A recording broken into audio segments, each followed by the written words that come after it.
बरसों पहले वह अपने दोनों बेटों रौनक और रोशन व पति नरेश को लेकर भारत से अमेरिका चली गई थी।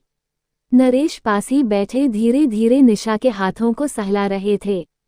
सीट से सिर टिकाकर निशा ने आंखें बंद कर लीं। जेहन में बादलों की तरह ये सवाल उमड़ घुमड़ रहा था कि आखिर क्यों पलटकर वह वापस भारत जा रही थी। जिस ममत्व प्यार अपनेपन को वह महज दिखावा व ढकोसला मानती थी, उन्हीं मानवीय भावनाओं की कद्र अब उसे क्यों महसूस हुई, वह भी तब जब वह अमेरिका के एक प्रतिष्ठित फर्म में जनसंपर्क अधिकारी के पद पर थी। साल के लाखों डॉलर, आलीशान बंगला, चमचमाती कार, स्वतंत्र जिंदगी, यानी जो कुछ वह चाहती थी वह सब कुछ तो उसे मिला हुआ था। फिर यह विरक्ति क्यों, जिसके लिए निशा ससुराल को छोड़कर आत्मविश्वास और उत्साह से भरकर 7 समंदर पार गई थी। वही निशा लुटे पिटे कदमों से मन के किसी कोने में पछतावे का भाव लिए अपने देश लौट रही थी। उद्घोषिका की आवाज सुनकर नरेश ने निशा की सीट बेल्ट बांध दी। आंखें खोलकर निशा ने देखा तो पाया कि नरेश कुछ अधिक ही उत्साही नजर आ रहे थे। एकदम बच्चों की तरह बार बार किलककर हंस रहे थे। इतने खुश इन 20 सालों में वह पहले कभी नहीं दिखे। अमेरिका की धरती पर तो नरेश ने एक लंबी चुप्पी ही साध ली थी, और उनकी चुप्पी को कमजोरी समझकर निशा अब तक अपनी मनमानी करती रही थी। आंखों ही आंखों में नरेश बार बार निशा को भरोसा दिला रहे थे कि देखना, हवाई अड्डे पर हमें लेने बाबूजी जरूर आएंगे। मेरे रिश्तों की नींव इतनी कमजोर नहीं कि जरा से भूकंप से हिल जाए। सामान लेकर बाहर आने के बाद भी जब कोई घर का सदस्य नजर नहीं आया तो नरेश थोड़ा परेशान हो गए।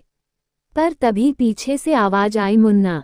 पलटकर देखा तो शीतल गरिमामय व्यक्तित्व के स्वामी बाबूजी खड़े थे। मां के अंतिम संस्कार में न आ सकने के कारण शर्म से गड़े जा रहे नरेश को आगे बढ़कर बाबूजी ने हृदय से लगा लिया। बहू निशा, जो भारत की धरती पर उतरने से पहले तक चरण स्पर्श को अति विनम्रता प्रदर्शन मानती थी, अनायास ही अपने ससुर के कदमों में झुक गई। बाबूजी की खुशी का कोई ठिकाना न रहा। बचपन और बुढ़ापा एक जैसा होता है। बालक और बूढ़े जितनी जल्दी रूठते हैं, उतनी ही जल्दी मान भी जाते हैं।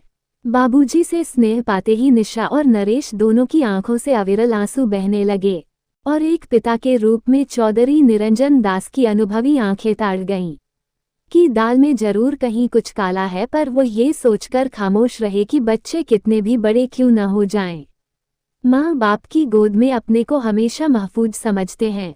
इसके बाद 2 सुंदर सजीले मजबूत कद काठी के नौजवान आए और चट से निशा के पैरों में झुक गए। दोनों में से एक ने आंख दबाकर पूछा, क्यों चाची, पहचान रही हो कि नहीं? और फिर जोर से ठहाका मारकर हंसने लगा। निशा अपलक दोनों को देखती रह गई। तो ये बड़े जेठ के बेटे केशव और यश हैं। सुंदर, सुशील, विनम्र और रोबीले, बिल्कुल अपने दादा की प्रतिकृति, जिन्हें कभी निशा देहाती, गंवार और उजड़ कहा करती थी, जो धूल सने हाथों से कच्ची अमियां तोड़कर खाते थे और जिनकी नाक हमेशा बहती रहती थी। ऐसे दोनों बच्चों के चेहरों से अब विद्वता और शालीनता टपक रही थी। ये सोचकर निशा को शक भी हुआ कि हमेशा घरेलू कामों में व्यस्त रहने वाली जेठानी के हाथों ने कौन से सांचे में ढालकर इन्हें इतना योग्य बनाया है। निशा के विचारों की कड़ी अपनी जेठानी रमा की आवाज सुनकर टूटी। साधारण रूप, रंग, थुल बदन, चौड़े किनारे की साड़ी पहने रमा ने भौहों के बीच बड़ी बिंदिया लगाई थी। बड़े प्रेम से वह निशा के गले मिली और कान में धीरे से फुसफुसाकर बोली, देवरानी जी, कम से कम बिंदिया तो लगाया करो। पहले निशा उनके इस तरह टोकने पर चिढ़ती थी, क्योंकि वह उन्हें एक औसत सोच वाली घरेलू महिला भर समझती थी। पर आज इस बात पर मन में कोई भाव नहीं आया। रमा के चेहरे पर परम संतुष्टि के भाव, असीम तेज और आत्मत्याग की पवित्र आभा के दर्शन हुए। गाड़ी में बैठने के बाद बाबूजी ने कहा कि रौनक और रोशन भी साथ आ जाते तो उन्हें भी नजर भर कर देख लेता, और गीली पड़ गई आंखों की कोर को वे कंधे पर पड़े सफेद गमछे से पोंछने लगे। रौनक और रोशन का नाम सुनते ही निशा और नरेश दोनों के चेहरों से चमक गायब हो गई। क्या कहे निशा, कैसी परवरिश दे सकी वह अपने बेटों को।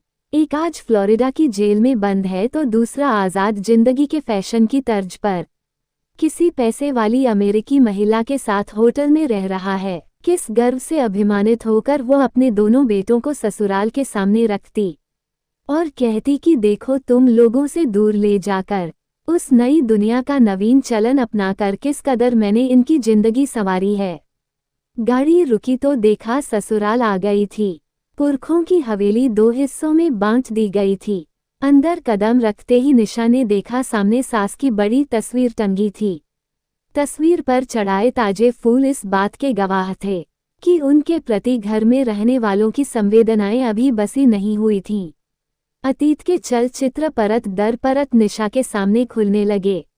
अमेरिका में उसका बड़ा सा घर, पैसे को लेकर माँ और बेटे के बीच बहस, फिर हाथ में हथौड़ा लेकर रौनक का उसके सिर पर वार करना और पैसे लेकर घर से भागना, फिर पुलिस, हथकड़ी, और इसके आगे वह कुछ नहीं सोच सकी और बेहोश हो गई। होश में आई तो देखा केशव उसके पैरों के तलवे सहला रहा था। यश डॉक्टर को लेने गया हुआ था और बाबूजी सिरहाने बैठे थे। वो फूट फूट कर रो पड़ी। बाबूजी उन बहते आंसुओं को देखकर सोच में पड़ गए। बड़े प्रेम से निशा के सिर पर हाथ फेर कर बोले, बिटिया तू हमेशा मुझसे लड़ती रही पर रोई नहीं। आज विदेश से ऐसा कौन सा दुख हृदय में बसा कर लाई है जो पलकों पर आंसू हैं कि सूखते नहीं। निशा सूनी आंखें लिए बाबूजी को देखती रही। दूसरे दिन जब निशा की नींद खुली तो देखा नरेश परिवार के साथ बैठकर हंस हंस कर नाश्ता कर रहे हैं। मक्के की रोटी और सरसों का साग ऐसे उंगली चाट चाट कर खा रहे हैं जैसे इतने सालों तक अमेरिका में ये भूखे ही रहे। अमेरिका में गुमसुम से अकेले मेज पर बैठकर टोस्ट चबाते थे। ऑफिस में भी ठंडा गरम जैसा भी मिलता था खा लेते थे। तब निशा को ऐसा कभी महसूस नहीं हुआ कि वो महज पेट भरने के लिए खा रहे हैं। अपने बच्चे थे फिर भी उनसे बात इंटरनेट या ईमेल के जरिए होती थी। पैसों की जरूरत क्रेडिट कार्ड पूरी कर देता था। इस अकेलेपन से नरेश अंदर ही अंदर घुटते रहे और मुरझा गए। निशा को लगा कि नरेश एक ऐसे पौधे की तरह थे जो खुली हवा और स्वतंत्र वातावरण में सांस लेना चाहता था, पर उसने उस पौधे को सजावट बढ़ाने के लिए फैशनेबल ढंग से ट्रिम किया और गमले में सजा दिया, जिससे वह पौधा खिलने के बजाय मुरझा गया। वह बिस्तर से उठी और फ्रेश होने के बाद जाकर टेबल पर बैठ गई। यश और केशव उससे हंस हंस कर अपने बारे में बताने लगे। पता चला यश कुछ दिन हुए कंप्यूटर विज्ञान में स्नातक होकर लौटा है और केशव खानदानी काम धंधे में पिता का हाथ बंटा रहा है। रमा रसोई और खाने की मेज के बीच आ जा रही थी और दोनों बच्चे अपने अपने सामान के लिए माँ माँ करते हुए उनके आगे पीछे घूम रहे थे। ये सब देखकर निशा को लगा रमा दी ने त्याग, समर्पण और अपनत्व भरे स्वाभिमान के जो बीज कूट कूट कर दोनों बेटों में भरे थे फलित हो रहे थे।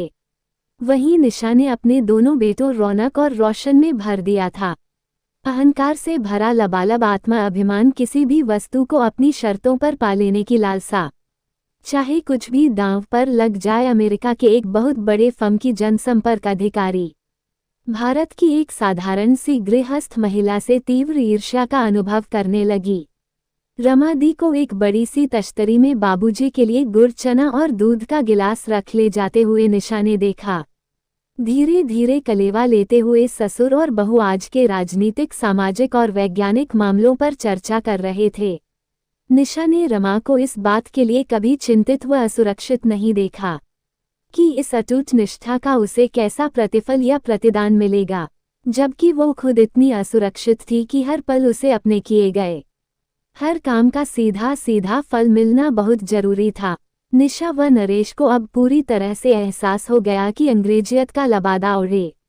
उन लोगों के शरीर में एक भारतीय दिल भी है जो प्रेम व आस्था के प्रति श्रद्धा रखता है। दोनों पति पत्नी मानसिक रूप से टूट चुके थे। तन से वे कितने ही धनी हो गए पर मन तो प्रेम व प्यार का कंगाल हो गया था। सुबह ही नरेश और निशा हवेली के पश्चिमी हिस्से की तरफ टहलने निकल पड़े। नरेश उंगली से एक स्थान की ओर इशारा करते हुए निशा से बोले, ये वह बैठक है जहां कभी बाबूजी आसन लगा कर बैठते थे और देहातियों की तमाम छोटी बड़ी समस्याओं का निबटारा करते थे। गांव वालों के मेहनत से कमाए धन को बिना किसी लिखा पढ़ी के जमा करते और वक्त पड़ने पर उन्हें सूद समेत वापस भी करते थे। किंतु वह बैठक अब एक सहकारी बैंक में बदल गई थी, जिसका नाम था निरंजन दास सहकारी बैंक। बैंक में बही खातों का स्थान कंप्यूटर ने ले लिया था। पास में ही एक निर्माणाधीन ई-सेवा केंद्र था, जहां गांव वाले अपनी शिकायतें दर्ज कराने के साथ साथ बिजली, टेलीफोन, पानी आदि का बिल भी भर सकते थे। इस प्रगति का श्रेय वे छोटे चौधरी यानी यशराज चौधरी को देते थे, जो कंप्यूटर में उच्च शिक्षा प्राप्त कर अपने गांव वापस लौटा था। दोनों कृतज्ञता से गदगद गांव वालों के चेहरे देखते रह गए। नरेश कहने लगे, ठीक है, अपने देश में अमीर देशों की तरह जगमगाहट तो नहीं पर अंधेरा भी तो नहीं है। पति की बातें सुनकर निशा बोली, चंद सर्वेक्षणों के आधार पर विकासशील देशों को भ्रष्ट, पिछड़ा हुआ, लाचार और गरीब करार देना अन्याय है। इससे देश के युवा वर्ग में देशभक्ति के बदले नफरत और वितृष्णा बढ़ती है और वे अपने देश से पलायन करने में ही अपनी भलाई समझते हैं। तब तक दोनों के आसपास गांव वाले जमा हो गए। सामने से बाबूजी के साथ केशव, यश, रमादी और बड़े भाई साहब भी चले आ रहे थे। नरेश ने बाबूजी की ओर चमकती आंखों से देखकर कहा, बाबूजी, इस हिस्से में मैं उभरती युवा प्रतिभाओं के लिए एक रिसर्च सेंटर का निर्माण करूंगा। यही मेरी स्वदेश के प्रति सच्ची श्रद्धांजलि होगी। निशा ने बाबूजी की आंखों में खुशी के आंसू देखे। सभी ने इस निर्णय का स्वागत किया। निशा नरेश के साथ कदम से कदम मिलाकर चल रही थी, क्योंकि इस बार वह पश्चाताप की आग में नहीं जलना चाहती थी। दोस्तों, वीडियो को पूरा देखने के लिए आप सभी लोगों का दिल से शुक्रिया। कृपया वीडियो को लाइक और शेयर करके हमारे चैनल को सब्सक्राइब भी जरूर कर ले।